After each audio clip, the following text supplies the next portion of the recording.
Guys, ഇപ്പോൾ നമുക്കെല്ലാവർക്കും അറിയാം ഇതിപ്പോൾ ഒരു വേനൽക്കാലമാണ്. അപ്പോൾ വേനൽക്കാലം കൂടാതെ മഴക്കാലം കൂടിയാണ്. അപ്പോൾ നമുക്ക് ഇന്ന് കുറച്ച് മാങ്ങ കിട്ടിയിട്ടുണ്ട്. നാടൻ മാങ്ങയാണ്, നമ്മുടെ പറമ്പിലുണ്ടായിരുന്ന നാടൻ മാങ്ങയാണ്. അപ്പോൾ അത് നമുക്ക് കുറച്ച് സ്കോഷും ജാമൊക്കെ ഉണ്ടാക്കി നമുക്ക് സൂക്ഷിച്ചാൽ കുഞ്ഞുങ്ങൾക്ക് മായമില്ലാത്ത ജാമും സ്കോഷും ഒക്കെ കൊടുക്കാം. അപ്പോൾ നമുക്ക് ആദ്യമേ തന്നെ ഇതൊന്ന് കട്ട് ചെയ്തെടുക്കാം. ഞാനിത് ഓൾറെഡി വാഷ് ചെയ്ത് വെച്ചിരിക്കുകയാണ്. ഓക്കെ, മാങ്ങ കട്ട് ചെയ്യാം. ഇത് പക്ഷേ ഇപ്പോൾ നമുക്ക് ഇതാക്കാൻ പറ്റില്ല, ചെത്തിയെടുക്കാൻ പറ്റില്ല, കാരണം കുറച്ച് അധികം പഴുത്ത് പോയ മാങ്ങയാണിത്. അപ്പോൾ നമുക്ക് ഈ തൊലി തന്നെ ഇങ്ങനെ തൊലി കളയാതെ ഇങ്ങനെ നമുക്ക് എല്ലാ മാങ്ങയും ചെത്തിയെടുക്കാം ആദ്യം. നമുക്ക് ഇങ്ങനെ ചെത്തിയെടുക്കാൻ പറ്റും. നമ്മൾ പഴുത്ത വാങ്ങിയതുകൊണ്ട് നമുക്ക് അതിൻ്റെ തൊലി കളയാൻ പറ്റില്ല. നമുക്ക് തൊലി കളഞ്ഞിട്ട് പിന്നെ നമ്മൾ ഈ തൊലിയെല്ലാം കളഞ്ഞിട്ട് ഇതിങ്ങനെ നമുക്ക് ഒരു സ്പൂൺ കൊണ്ടോ അല്ലെങ്കിൽ ഒരു കത്തി കൊണ്ട് തന്നെ ഇങ്ങനെ എടുത്താൽ പെട്ടെന്ന് നമുക്ക് അത് എടുക്കാൻ പറ്റും. ഇങ്ങനെ എടുക്കാം. ഇടാം തൊലി ഇത് ബാക്കിയെങ്കിൽ നമുക്കൊരു സ്പൂൺ കൊണ്ടോ കത്തി കൊണ്ടോ നമുക്കത് ഇതിങ്ങനെ ഫിൽ ചെയ്തെടുക്കാം. നമുക്കെല്ലാം അതെല്ലാം എടുത്തിട്ട് വരാം. അപ്പം കത്തിയേക്കാൾ നമുക്ക് സുഖമായിട്ട് ചെയ്യാൻ പറ്റുന്നത് ഒരു സ്പൂൺ എടുത്ത് കഴിഞ്ഞാൽ ആ സ്പൂണിൽ നിന്ന് ഇങ്ങനെ എടുത്താൽ കണ്ടാം എല്ലാം നല്ലതുപോലെ നമുക്ക് ഇടാൻ പറ്റും. ഞാനിപ്പോൾ എല്ലാം അതിൽ മാങ്ങ തൊലിയിൽ നിന്ന് എടുത്തിട്ട് എല്ലാം വാങ്ങി നമുക്ക് ഇങ്ങനെ ഇങ്ങനെ എടുക്കുമ്പോൾ ഒന്നും നഷ്ടപ്പെടാതെ നമുക്കത് എടുക്കാൻ പറ്റും. കാരണം ഇത് വളരെ നന്നായിട്ട് പഴുത്തു പോയി, അതുകൊണ്ടാണ് സ്പൂണാകുമ്പോൾ ഇങ്ങനെ നമുക്ക് സ്കൂപ്പ് ചെയ്തെടുക്കാൻ പറ്റും. ഓക്കെ, അപ്പോൾ നമുക്കിതെല്ലാം സ്കൂപ്പ് ചെയ്തെടുക്കാം.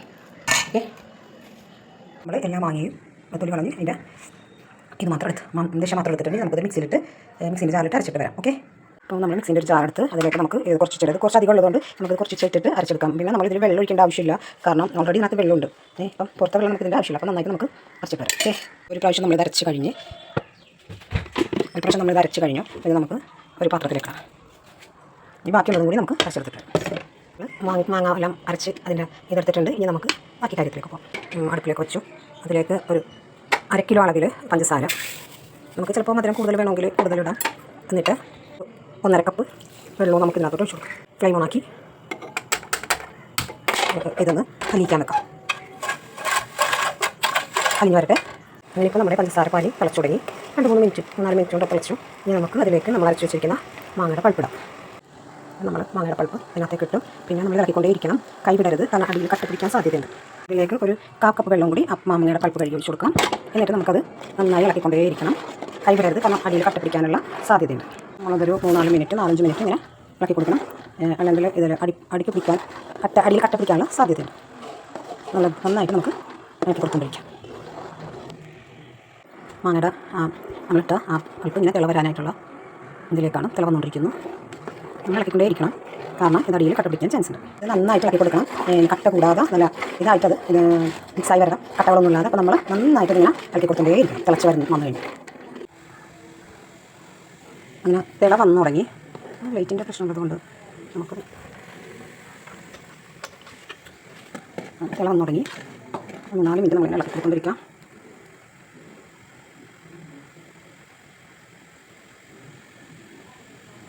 തിളച്ചു തുടങ്ങി.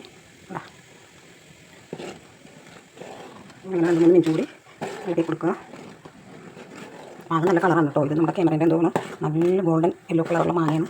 നല്ല നമ്മൾ ഈ ഫ്രൂട്ടിയൊക്കെ മേടിക്കുമ്പോൾ കിട്ടുന്നതില്ല, അതുപോലത്തെ കളറാണ്. അപ്പോൾ നമുക്ക് നമ്മുടെ വീട്ടിൽ തന്നെ കിട്ടുന്ന നാടൻ മാങ്ങ കൊണ്ട് നല്ലൊരു സ്കോഷ് ഉണ്ടാക്കിയാൽ ഇതിനകത്ത് വേറെ മറ്റുള്ള ചേരുവകൾ മായൊന്നും ചേർക്കുന്നില്ല. കുഞ്ഞുങ്ങൾക്കാണെങ്കിലും വലിയവർക്കാണെങ്കിലും നമുക്ക് കുടിക്കാൻ പറ്റും. മറ്റുള്ള പ്രശ്നങ്ങളൊന്നും ഉണ്ടാകുന്നില്ല. അപ്പം ഇങ്ങനെ തിളക്കുന്നുണ്ട്. തിളക്കണം 2 മിനിറ്റ്.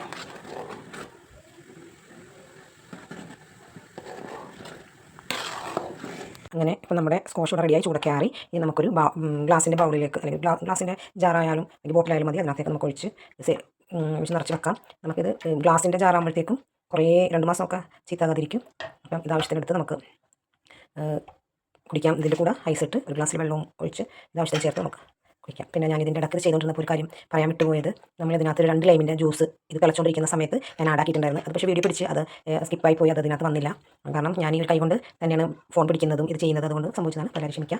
അതുകൊണ്ട് ഇതെല്ലാവരും ഉണ്ടാക്കി നോക്കുക, എല്ലാവർക്കും കൊടുക്കുക. കുഞ്ഞുങ്ങൾക്കും എല്ലാവർക്കും കൊടുക്കാൻ പറ്റിയതാണ്. നല്ല ഫ്രൂട്ടിൻ്റെ തന്നെ ടേസ്റ്റും അതേ ഒരു സ്മെല്ലും ഒക്കെ ഉണ്ട്. നമുക്ക് വിശ്വസിച്ചത് കുടിക്കാവുന്നതാണ്. ഇതിനകത്ത് വേറെ കുറച്ച് നാളിൽ നിന്ന് പറഞ്ഞിട്ട് ഇത് ഒരു പുഴുവോ അങ്ങനെയൊന്നും വരാനുള്ള സാധ്യതയില്ല. ഓക്കെ, അപ്പോൾ എല്ലാവർക്കും നല്ല ദിവസം ആശംസിച്ചുകൊണ്ട് താങ്ക് യു.